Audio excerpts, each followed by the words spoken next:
बच्चों, नवनीत प्रश्न पत्रिका 3 का ये दूसरा सवाल है कि किसी प्राकृत संख्या तथा उसकी गुणात्मक प्रतिलोम संख्या का योगफल 65/8 हो तो वह संख्या ज्ञात करो। इसके लिए सबसे पहले, क्योंकि हमें वो संख्या पूछी गई है, तो हम यहाँ पर क्या करेंगे, वो संख्या जो है वह प्राकृत संख्या, हम उसे मानेंगे कि वो x है। क्या है वो? x है। तो माना वह प्राकृत संख्या x।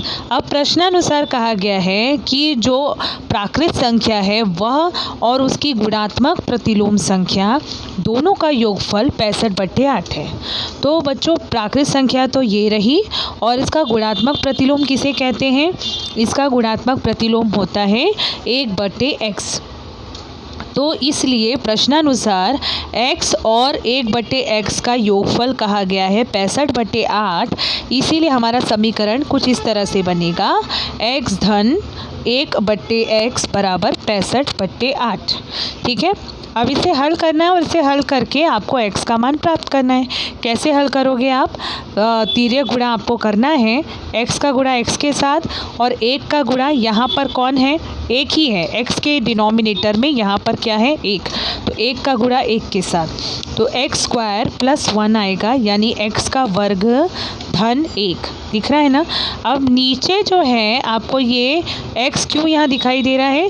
क्योंकि हरों का भी गुणा होता है। 1 का गुणा किसके साथ होगा? x के साथ होगा।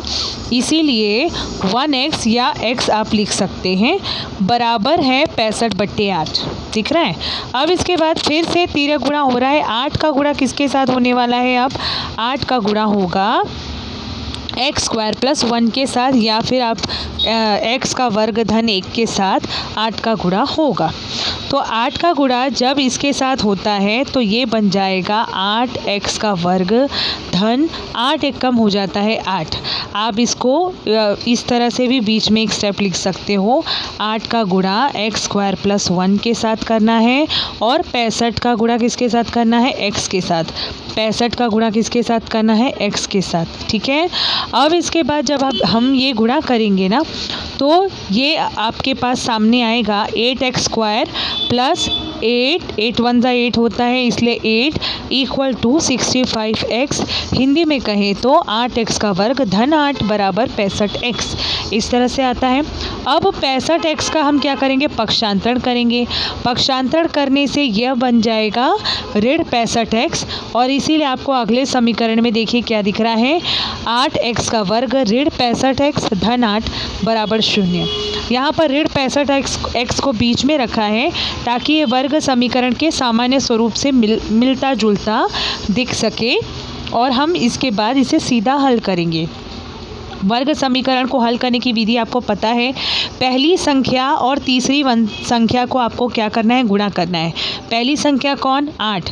तीसरी संख्या कौन? 8। दोनों के पास साइन कौन सा है? प्लस ही साइन है, यानी कि धन 8 जिनका अगर आप गुणा करते हो तो क्या बनेगा? धन 64 बनता है। ठीक है।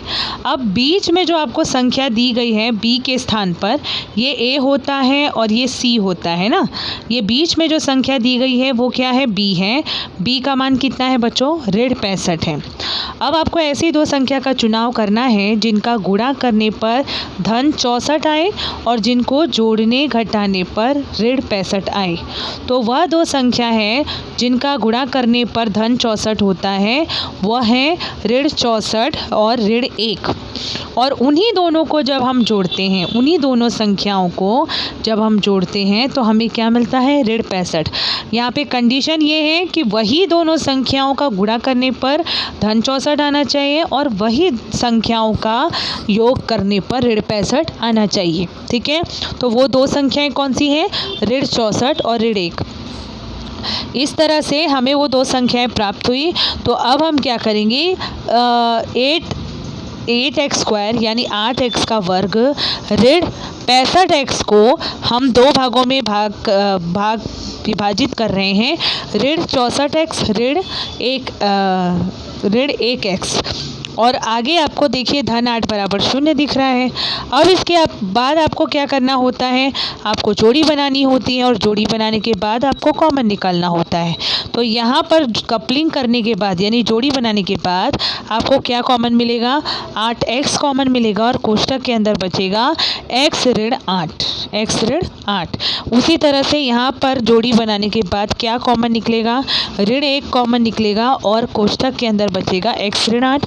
कोष्ठक के अंदर की संख्याएं समान मिलनी चाहिए, तभी हमारा जो यहाँ पर जवाब है वो सही होता है। अब आगे देखिए, क्योंकि यहाँ पर आप देखो x ऋण 8 और 8x ऋण 1 का हम क्या बना सकते हैं, कोष्ठक बना सकते हैं। ये देखिए, तो यहाँ पर x ऋण 8 और 8x ऋण 1 का कोष्ठक अलग अलग तैयार हुआ है और इसके बाद बराबर हो गया है 0। इसके बाद आप चाहो x ऋण 8 बराबर 0 और 8x ऋण 1 बराबर 0, x का मान यहाँ पर आपको मिलेगा 8 और यहाँ पर क्योंकि ऋण 1 था जिस वजह से पक्षांतरण करने पर वो धन 1 बन रहा है और यहाँ पर 8x बराबर 1 है। x का मान 8 का ये जो 8 यहाँ गुणे में है इसका पक्षांतरण करने पर ये हो जाता है भागे 8, इसीलिए x बराबर क्या आया बच्चों, 1/8 यानी 1/8।